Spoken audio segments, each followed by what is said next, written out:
So now we will discuss about endometriosis and pelvic pain. Endometriosis definition. Endometriosis is defined as the presence of endometrial glands and stroma at one or more extrauterine sites. So extrauterine in this case. Both glands and stroma have to be identified outside the uterus in order to make a diagnosis of endometriosis. Glands and stroma.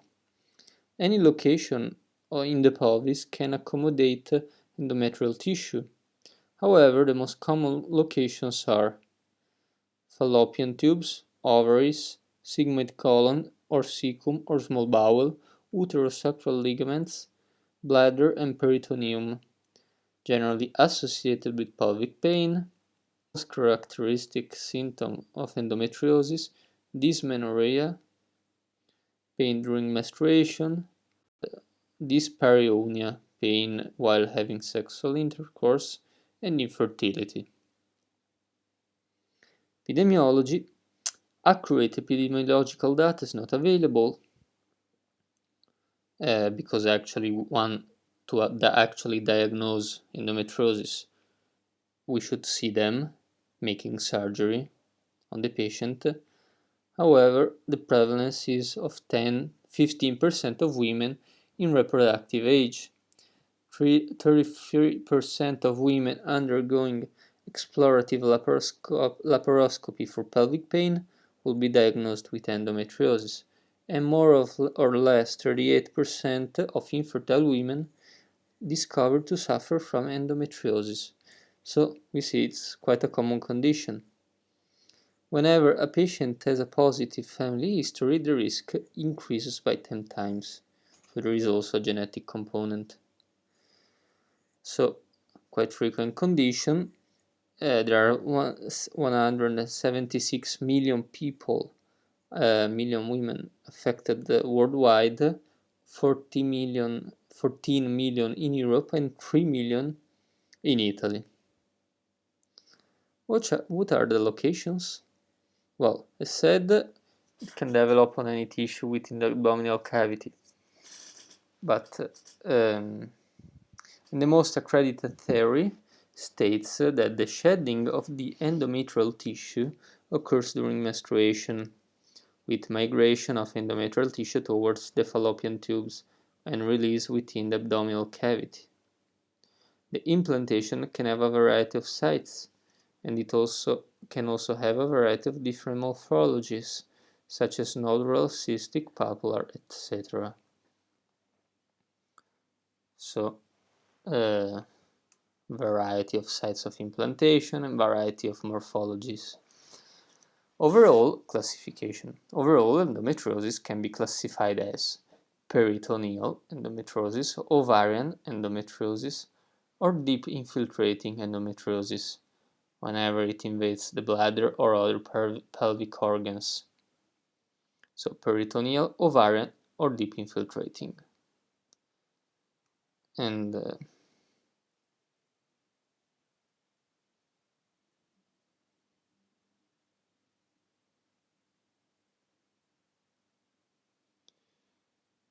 pathogenesis. A unified theory regarding the origin of endometriosis still hasn't been found, so it's not known the cause of endometriosis. Anyway, we have a series of hypotheses. We have Sampson's theory, cholematic metaplasia, rests of Mullerian tissues, mesenchymal stem cells. So for theories, for hypotheses. Sampson's theory states that implants originate from the uterine cavity endometrium, and during menstruation, in a retrograde fashion, the endometrial tissue migrates to the fallopian tubes and then reaches the pelvis. This is the most accredited hypothesis.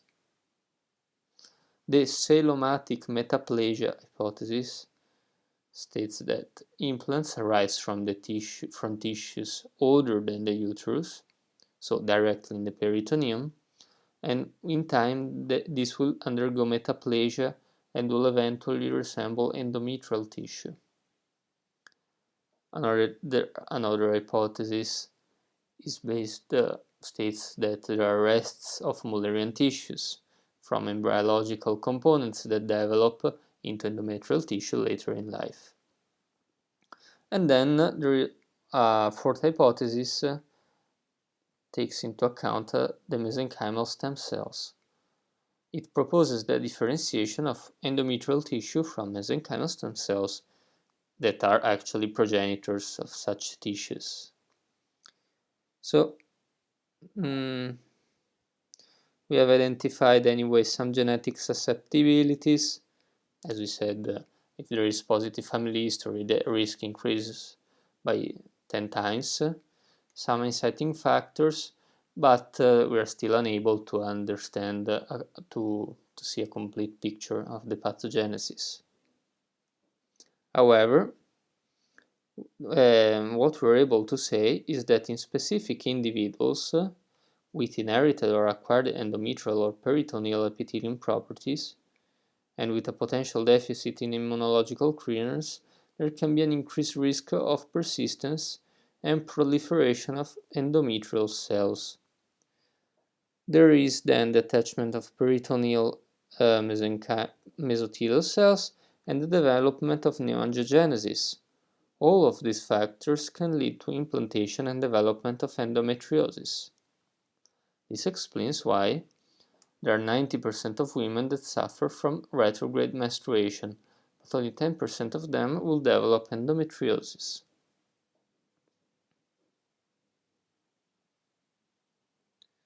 So,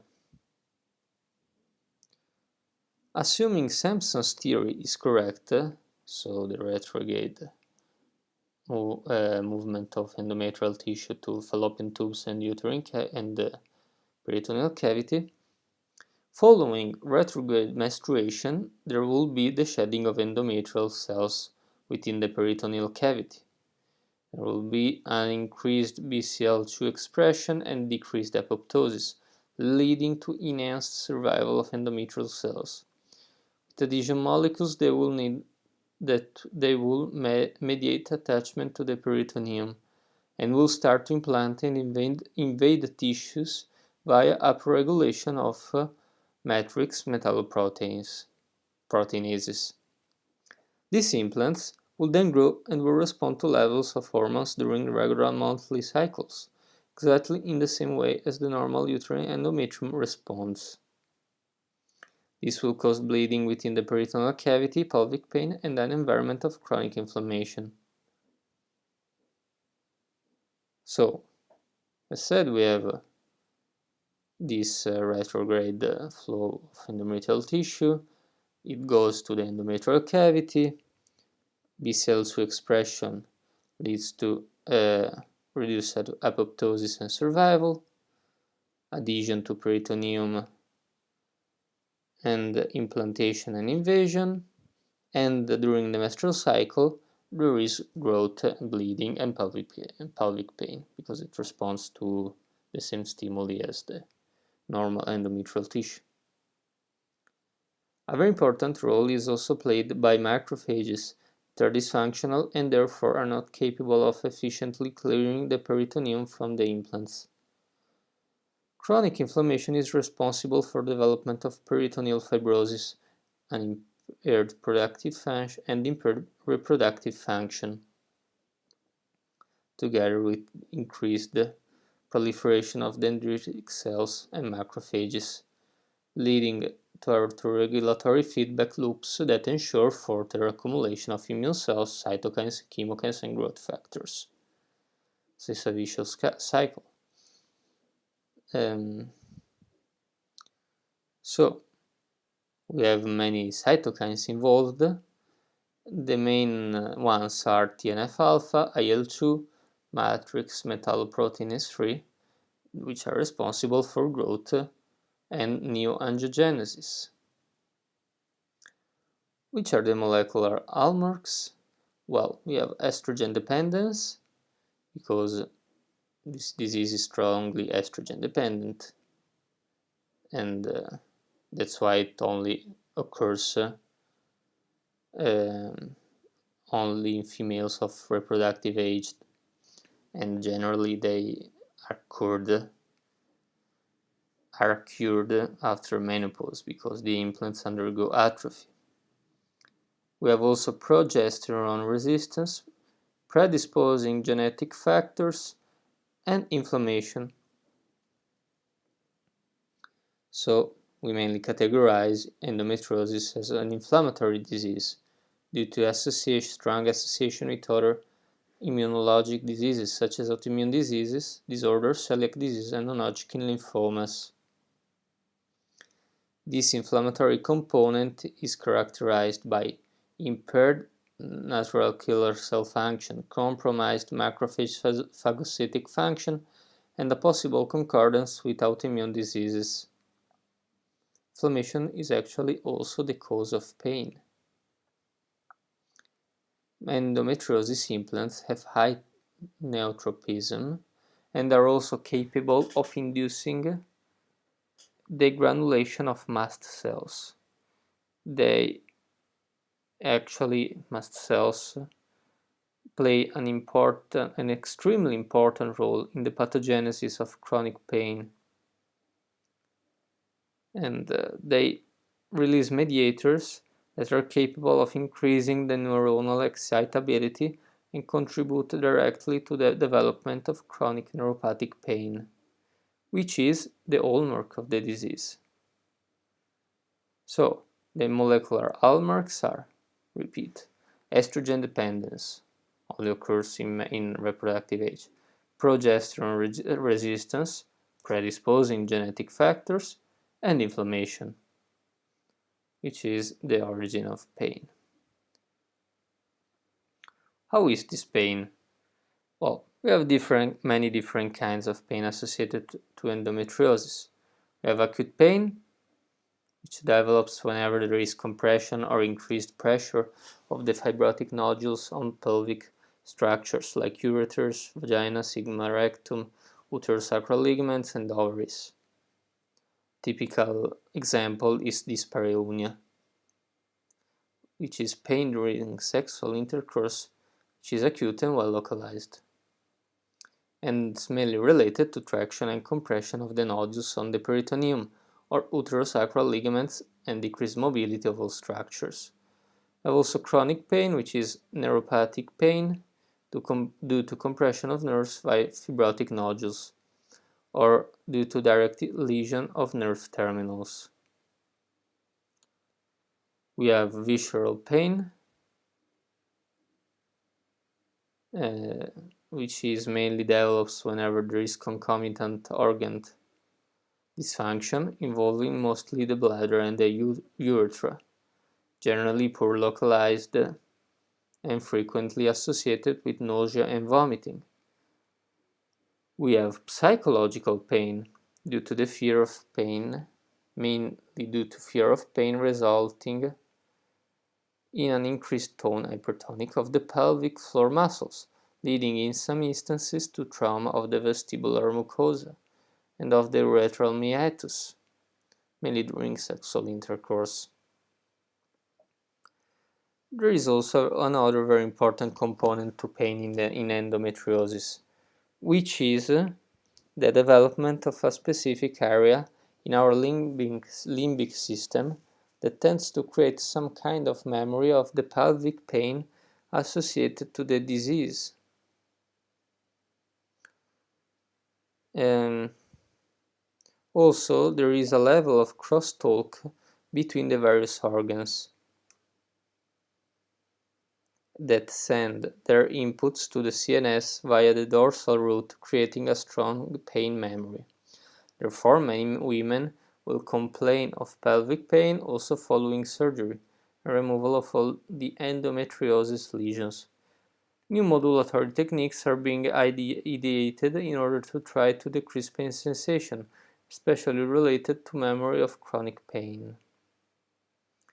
We have familiar association. For a couple of years now, new studies involving the genetics component of the disease have been performed. And we have found some susceptibility loci and SNPs, single nucleotide polymorphisms. The main ones are ANRIL, P15, P16, P17, so unreal, also mutated in melanoma, and we know there is a strong association between melanoma and endometriosis. WNT4 also plays a major role in embryogenesis and maturation of Mullerian ducts. Endometrium, in fact, originates from Mullerian ducts. OXA10, another relevant gene for embryogenesis, and FN1, which encodes for fibronectin. It's a very important component of endometric ovarian cysts. Main reason why genetic components are being investigated are that this would allow for early diagnosis, new therapeutic targets, and prevention. What about infertility? Well, we have different ways in which endometriosis can affect fertility, and several of these ways depend on the stage of the disease, which is we can classify, in fact, endometriosis in 4 different stages, and however, this classification is not complete. Anyway, we have stage 1, meaning minimal involvement.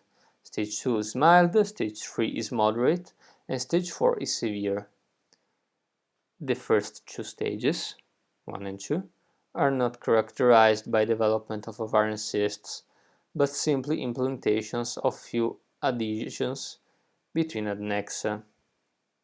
The other 2 stages instead have monolateral or bilateral ovarian cysts, a very important adhesive component to the disease, both involving the posterior aspect of the uterus and the pouch of Douglas.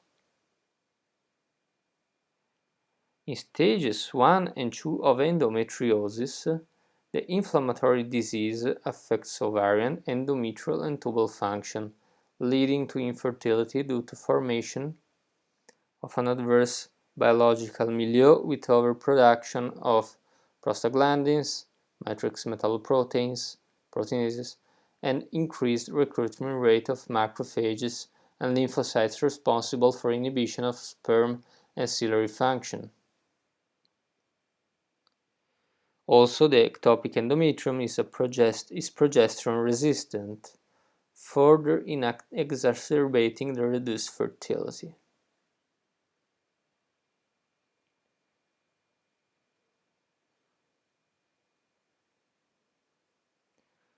Therefore, in these 2 stages, 1 and 2, the main mechanisms underlying infertility are biological and hormonal. Biological is inflammatory, and hormonal is due to the fact that ectopic endometrium is progesterone resistant, further exacerbating the reduced fertility.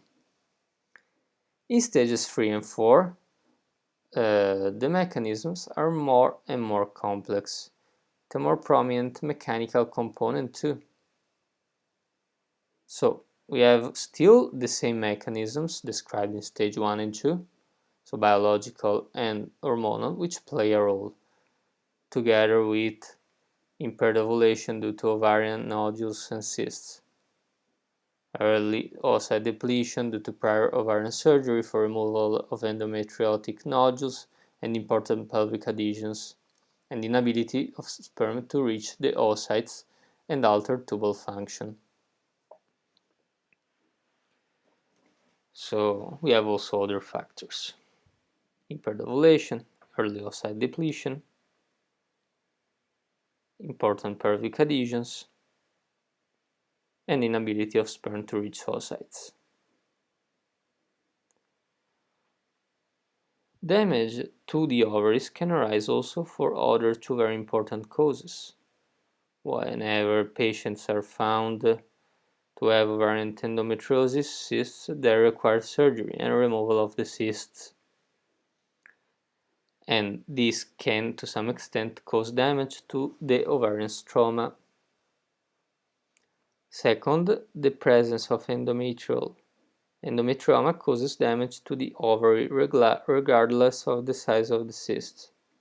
This is due to the fact that the cystic fluid is toxic to surrounding ovarian cells, causing important modifications, such as the genetic alterations involved with carcinogenesis.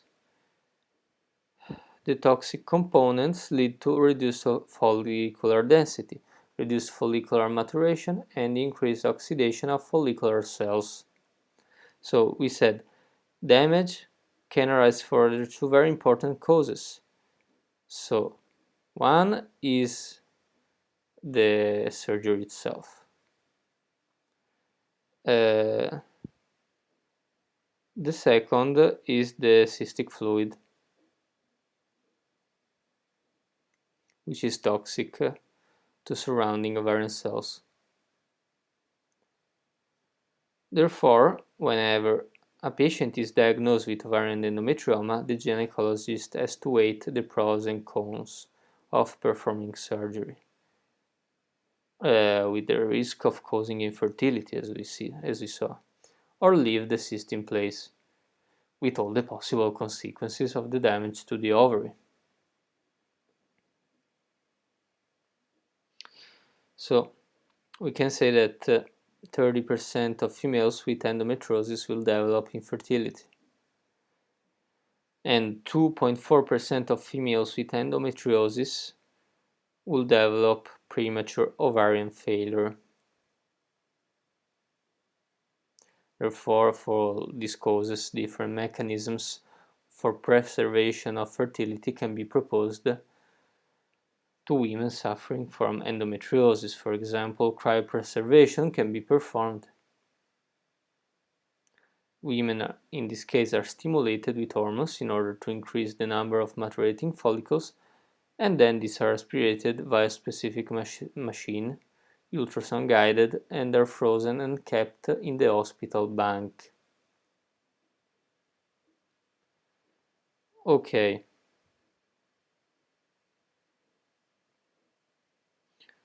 This is particularly important for patients that need to undergo surgery to treat ovarian cyst, in order to be sure that even if the ovary and the oocytes are damaged during surgery, the patient still has a reserve of oocytes frozen she can use in the future.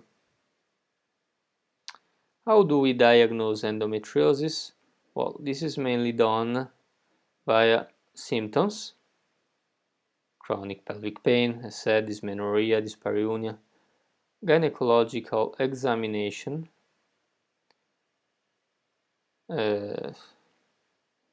we will see low mobility of the organs, presence of nodules that can be felt and palpated, pain mediated by pressure of your fingers against organs and the necks.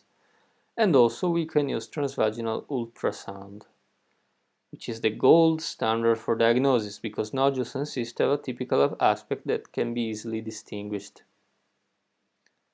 Transvaginal ultrasound actually is considered the first-line examination for pelvic evaluation and gold standard for endometriosis and for deep pelvic endometriosis. It also allows for bowel evaluation and ureter and bladder viewing.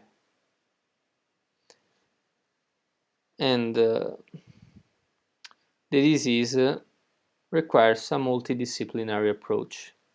We have a gynecologist for endometriosis, pelvic inflammatory disease, and vulvodynia.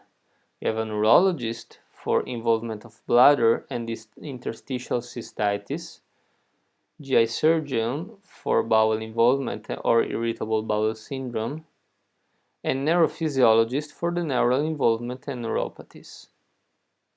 How do we treat endometriosis? Well, therapy can be medical, with hormones, or surgical endoscopic techniques. The main medical therapies are progesterone, oral contraceptives that can decrease the level of estrogen and counteract the development of endometriosis, and GnRH analogs, which tend to favor development of menopause due to block of the response of ovaries with hormones. So these are the main medical therapies available, but still they're not all compatible with development of pregnancy. So we have progesterone, oral contraceptive, and GnRH analogs. The surgical approach is instead performed in case of female with acute pain that cannot be relieved by pharmacologic approaches, or in the case of women seeking pregnancies. The main goals of surgery are the removal of endometrial lesions, elimination of pelvic pain, re-establishing normal anatomical variance relationships to restore fertility and enhance oocyte pickup, and in any case to perform definitive diagnosis via histological studies. The main indications for surgery are age diagnosis, symptoms, search for pregnancy, prior surgeries, or indications for IVF, which is in vitro fertilization, and the size of the endometrioma, torsion of the ovary, and risk of rupture of the cyst with consequent acute peritonitis. Deep infiltrating endometriosis. So, these are defined as lesions that penetrate the retroperitoneal space by 5 mm. The most common sites are the cul-de-sac of Douglas pouch, which is affected in 35–72% of cases.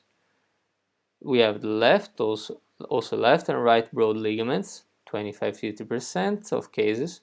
Have left and right uterosacral ligaments, 20–45%, bowel, 5–25%, bladder, 1–33%, and ureters.